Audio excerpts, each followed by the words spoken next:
last 3 months. But How many Lord, times has he shot? I think he watched Duck Dynasty a lot. But Rick Liles, I'm at a competition, so. and it's not against me. But I will say this, I've seen that 30 seconds on Tiger's phone. See, you were there. And he's right, they did not name that C-stud after him. Nice. Thank you, Tiger. Thanks, Steve, wherever you went. I appreciate you guys having me, and thank the club for having me.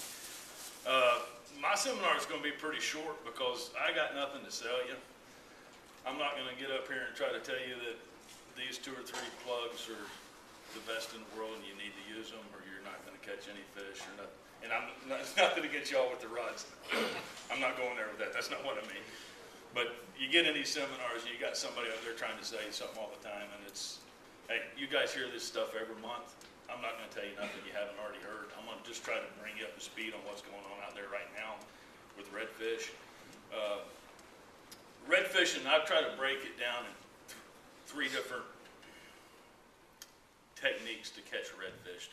You got your springtime redfishing, which is a lot like the redfishing we got right now. And then you got your fall like we got right now. And then you kind of get some stuff, the wintertime redfishing, or, you know, when you're banging around the mangroves and stuff for them. But I'm going to tell y'all, you won't win this tournament with a mangrove redfish this year or any year. You're just not going to win it with the fish you've got out of the mangroves. Just a little history. My family's been in Ruskin since 1938. We've been in Hillsborough County since 1901. So this is, I've been around a long, seen a lot of redfish and done a lot of fishing in this area. And so, not that I know everything, because I don't. I learn something every day I'm on the boat, but I got a pretty good starting point with it growing up. Redfishing right now, and how many of y'all have been on a school of redfish?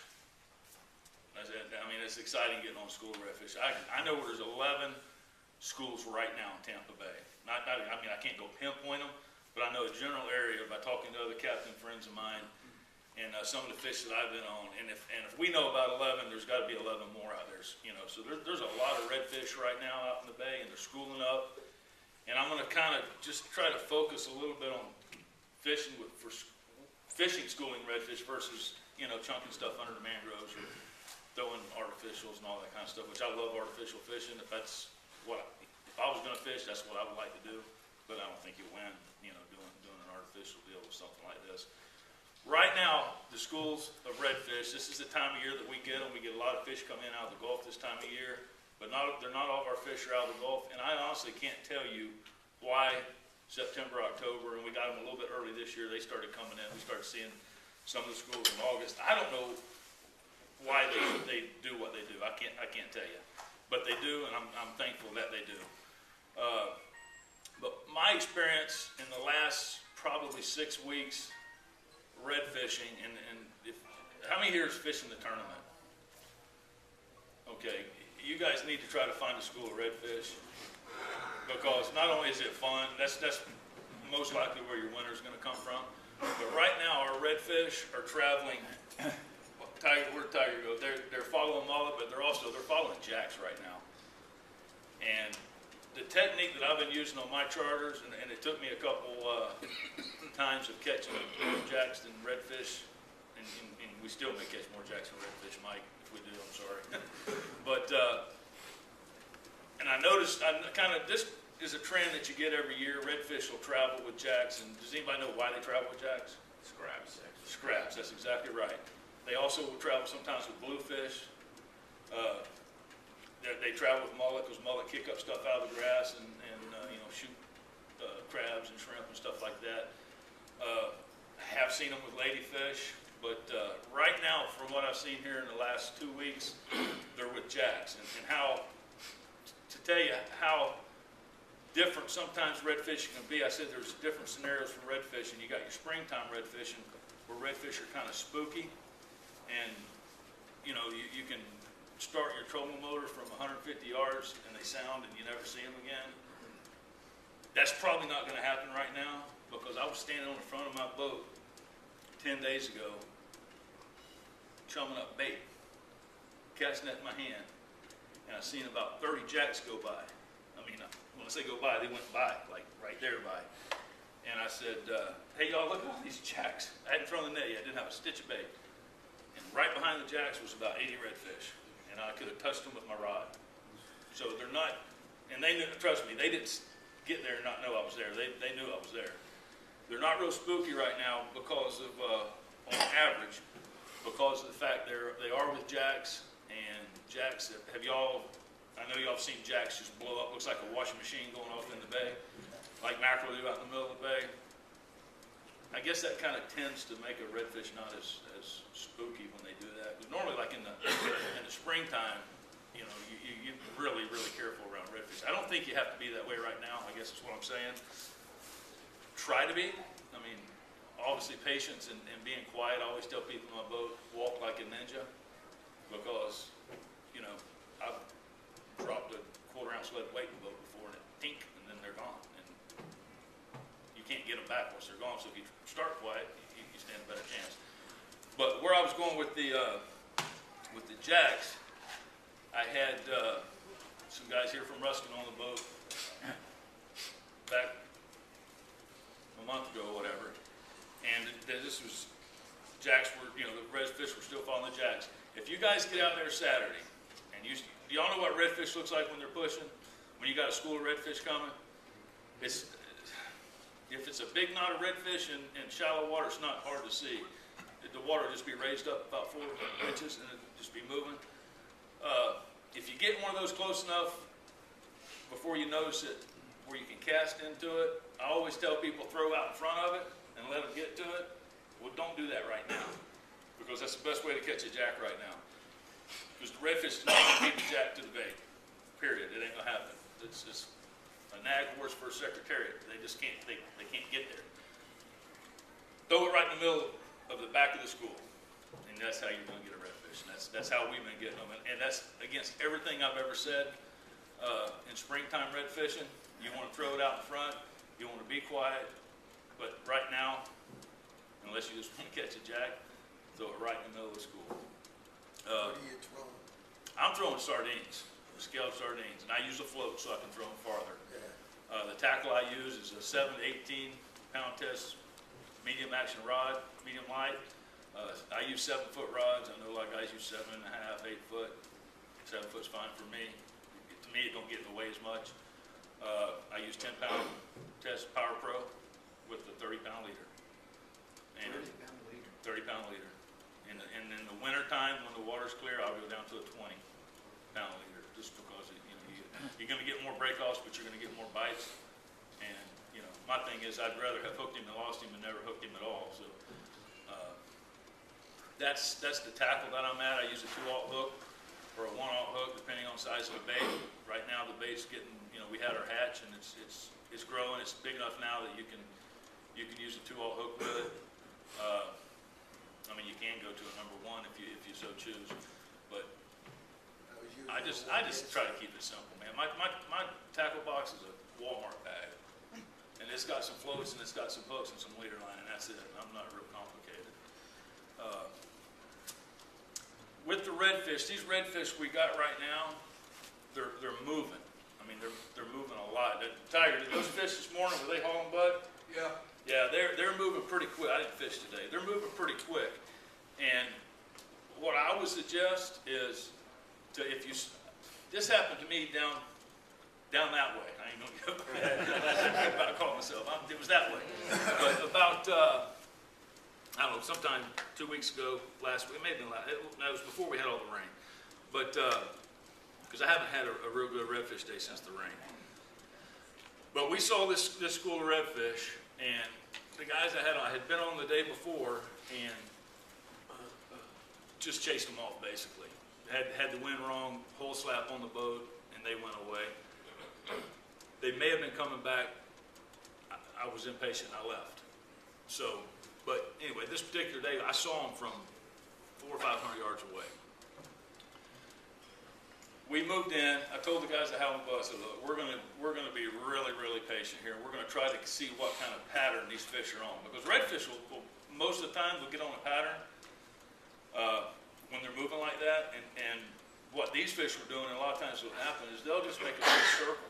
And these guys were doing like an egg shape that was bigger than a football. It's probably bigger than 2 football fields. You know, they're making these big circles. So we sat back and watched it and figured out where they were going. And what I like to try to do in that case, and this takes time to do this. It's not run in and catch a couple of fish and go somewhere else. You kind of got to set yourself up for success with this. But if you can get into where you're on one of those arcs instead of one of the flat lines, with the wind at your back, where you can cast to the arc, and I know what I'm trying to say in my head. I don't know if this is making any sense, but if they're coming along here, you got this much room to get them. If you can get to the arc, you got this much room to get them. Does that make sense to anybody? Yes, absolutely. So sometimes the wind and the current won't let you get that, but if you can get that, you're going to catch more, because when these fish are moving, you're going to get them when they're going by, and then unless you chase them, which is the bad thing to do, you're not going to get them again until they come back by. So instead of getting, 1 or 2 maybe when they come back by, you got a little bit better shot. If you miss one here, you can get them back over here, instead of if you miss one here, you got them perpendicular to the way you're looking, they're going to already be gone. So we set up in that particular fashion where we could do it. And we thumped them pretty hard that day, but we were getting 1 or 2 at a time. We just sit and wait, trout fish until they come back by. And these guys were these fish, man, they were proud of themselves because they were showing themselves. We could watch them. And then they'd start coming back by and we're like, okay, let's get fresh baits. We could really get fresh baits. Throw right to the middle of school, which I don't never do that, but throw right to the middle of school. Stay away from the jacks because they were following the jacks. And we did pretty good. You're going to catch more redfish in a school if you can get them to stop. These fish wouldn't stop. I unloaded the live well on them with bait and couldn't get them to stop. I mean, I took the bat, chummed it out there, gone. So, I don't know, I haven't been on redfish since last Thursday of whatever the day was after, no, the day before it rained when did it rain? Monday, Tuesday, Wednesday? Yeah. It was that weekend, it's the last time that I've been on a big school, which was almost 2 weeks ago. This weekend will be 2 weeks. Is there any size to the redfish that you were getting? Not for this tournament, but they were slot fish. They were Yeah. 23 to 25 inches. The redfish that I've caught since the rain, I'm trying to think, I'm getting my days mixed up. But we got on a school of redfish last week, but we caught jacks out of them, and they were just right in front of us, and we never got any. The redfish that I've caught since the rain have just been onesies and twosies. It was before the rain that I was on them with, but I've seen them. I just haven't had the conditions right to get to them and move to them and all that. But definitely distance is your friend. If you can get the wind at your back and make a longer cast. And like I said, right now I'm telling y'all some things that normally don't hold true for redfish. I mean, Mike back there, he's been fishing redfish as long as I have, and Mike Mahoney as well. Normally you tell people, hey, redfish are spooky, don't do this, don't do that. Right now I think you can just jump up and down on the boat if you wanted to, and it's not probably going to make that much of a difference, but don't, just in case. Why test your fate? But sardines is what I use, because I like using light bait on charters, so I'm going to be using sardines. Something else that works is cut mullet works, cut ladyfish is great, shrimp are good. Something I haven't tried this year, but I have done this in the past. When you get big schools of redfish like that, a lot of times they won't eat, especially the ones over in St. Pete. They don't want to eat Tarpon Key area. They don't want to eat live bait a lot of times. You need to throw some dead bait on the bottom for them. You get them with like cut ladyfish or cut pinfish work good, but you just got to be patient. And just remember also, if you're using a cut bait, it's dead.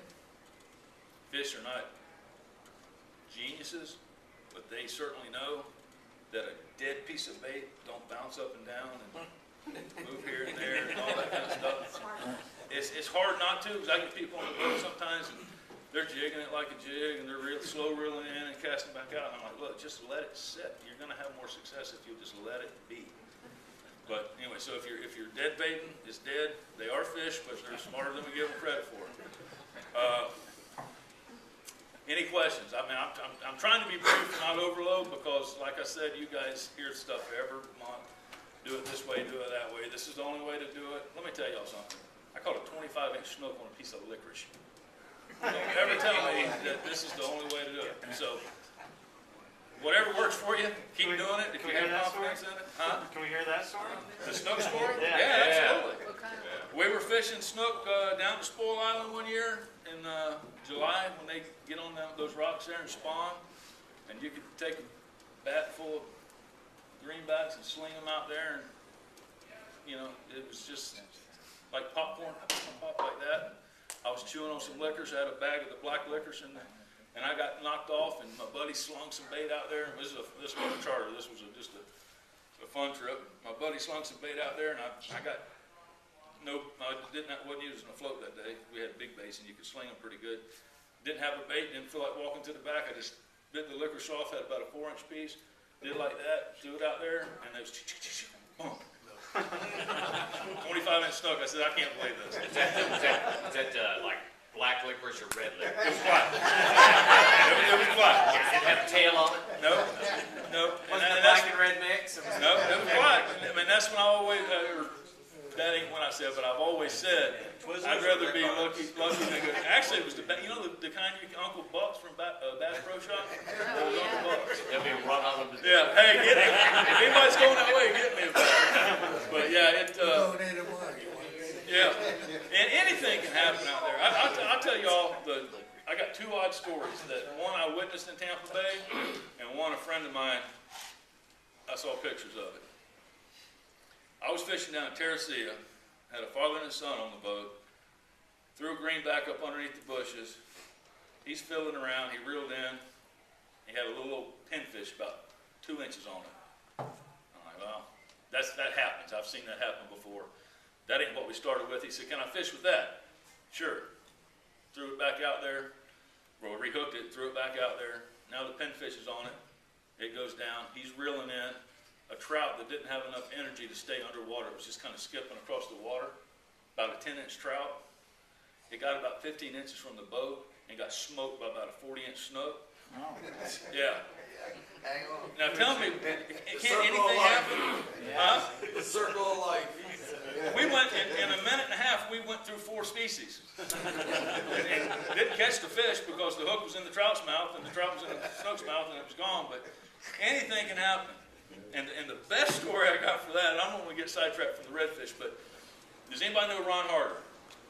If you know Ron Harder, he's moved from here since, but he used to be a captain down here. He caught a fish at the power plant that I still can't even believe, but I saw the picture. A 14-foot sawfish. Yeah. Yes, 14-foot sawfish at the power plant. Its saw was that wide. I remember. Yeah. So, I mean, I caught a lionfish catching bait at the port in 4 foot of water. The lionfish are deep water fish. And a little poison. Huh? And a little poison. Yeah, here they are. That one won't hurt nobody. Wow. But, I mean, anything can happen. Anything can happen. So anyway, any questions on redfish? I don't want to get sidetracked with my war stories. I'm new to all this. What kind of area should I be looking for to find these schools of redfish? The bar, kind of out away Depending from on the that? tide, what kind of tide we got Saturday? Incoming? I would fish. You can tell I've been playing golf for 2 days. I would fish inside the bar. Well, it depends on where you're at too, because there's some. We got a school right now that's on the outside of the bar, and they won't go on the inside. I don't care if the hurricane come in here and we had 10 foot of water. For whatever reason, they don't want to go on the inside of the bar. But I would go on the inside of the bar on high water, and as the water goes out, move out with it. As the water comes in, move in with it. Look for jumping mullet. If you find mullet, most likely this time of year, there's a good chance there's going to be some redfish with them.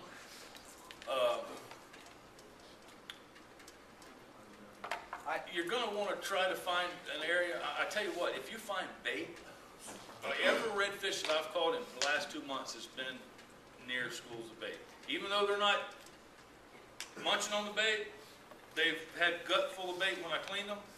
So I'm assuming that as they travel with the jacks, they are passing it up and getting some. But I mean, I haven't really seen them feeding on the schools of bait, but I'm sure they are. I mean, they just because they're full. We cleaned one the other day that, I mean, there were smaller baits like that, but he probably had 60 greenbacks in his gut.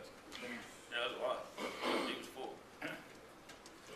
I heard, I was at a seminar last week where they said that the inside of Egmont Key had some pretty big reds. I have not fished for redfish there since I- '07 in an okay. FLW tournament, and that's, but I believe it. On the inside, on that deeper grass, Yeah. that's a good spot for them. You can't go out. Do you think the storm's gonna have any effect on the fishing this weekend? It has. I mean, it already has. That's why I said I haven't been on a school of redfish. I've seen a school of redfish. I haven't had them to chew since the rain.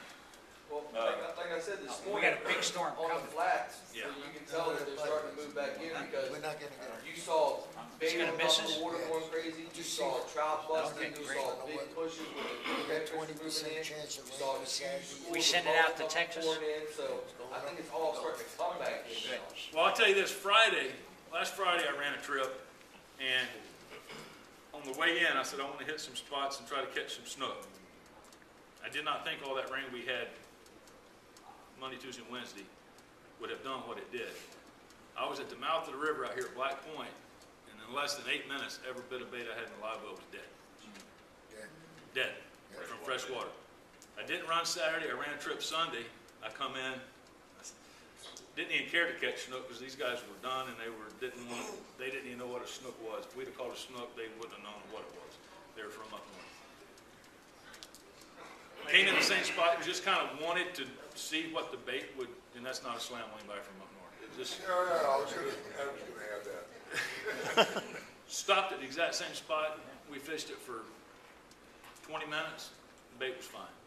So just in those 2 days, it's getting better. It definitely changed things. Before the rain, there's a spot that way I got on 4 different schools of redfish in the same day, 2 days in a row. And Friday or Sunday, they weren't there. Went farther south, got on that school of redfish I was telling you about. I mean, they was right, this ain't the day we caught bait with them. This is another day. They came right up to the boat, and they wouldn't eat. So I needed some licorice, I guess. Sir, gentleman just down here for the winter, orange shirt. What kind of boat do you have? 16-foot Key Largo. Okay, your best bet is to stay close to the flats in about 2.5 foot of water, about 2 foot of water, and just look for the push. Yeah. You'll see it be in the Mullet. water, and it's a solid push. Get Look for some, mullet too. yeah, and look for mullet. Sometimes you can't tell the difference. Shrimp and a popping cork with about 2.5 feet of leader underneath that popping cork. You just throw it out there and go low, and just put it in the rod. Let the rod holder be the guide. It's the easiest thing to do. I'll tell you something, this has really nothing to do with redfish in this time of year so much, because these redfish, like I said, they're moving. But y'all, and I'm gonna be real brief with this, but y'all know how the moon phase works, right? You got your new moon, you got your full moon. Have you ever looked at the tides on a new moon and a full moon, or it don't matter when in that cycle, but if you look 2 weeks out, what your tides are doing, they're almost identical. Almost identical tide and almost identical time. It's not exact, but it's pretty darn close. Next year for this tournament, and this really don't matter for trout fishing, for redfishing it's pretty important because redfish pattern they changed their pattern for two things will change the redfish's pattern. One, pressure. And redfish start getting a lot of pressure, they're going to go somewhere else, or weather. So if you keep constant weather and not too much pressure, what's happening now is going to happen 2 weeks from now because the tide's going to be the same. They're going to be on that same pattern. Next year when y'all do this tournament, the redfish tournament, start pre-fishing 2 weeks ahead of time. Go out there, it's tournament's on a Saturday, try to get out there Friday, Saturday, and Sunday, 2 weeks before. Find your fish, and then go back to that. And I can't tell you what to do, but I'm going to tell you what I did when I was a very lucky tournament fisherman. I fished the FLW and the IFA for a couple years, and I never didn't. In fact, Mahoney sponsored me and Greg McCullough 1 year in the FLW. We never didn't weigh a fish. I mean, we always took fish to the scale. They may not have been the ones we wanted, but we always took something up. But that's what we did. We would go, and when we pre-fished, we would find the fish, stick one or two to see what size they were, see what they were eating, and we were gone. Don't sit there and sore mouth them. Go somewhere else, find more fish, because a lot of times you go and those fish will have been pressured and they're gone, so you got to have plan B, C, D, E, and F. But and if you are going to try to, we had to use artificials, but if you are going to try to catch them on artificials and you want to see what they're eating, because they won't always eat anything you put in front of them. Most of the time they will, because redfish are they're pigs, but they won't always. But what I found, and you're going to laugh at this, but this is just Ruskin ingenuity. We like Berkeley Gold. What I would do is take a bobby pin, girl's bobby pin in her hair, and I would shove that in there into the gulp like you would a hook, and then I would tie to it. And you can't hook a fish, but you know you're getting bites. You know when they hit it, and it won't come off because of the way the bobby pin on the top goes like this, and then bows out. So anyway, just a stupid little Ruskin trick. Plus, it keeps your hair in place on the right It back. keeps it nice. But anything else, I'm gonna stop boring y'all. That's it? Well, good luck Saturday. All right. Good stuff, man.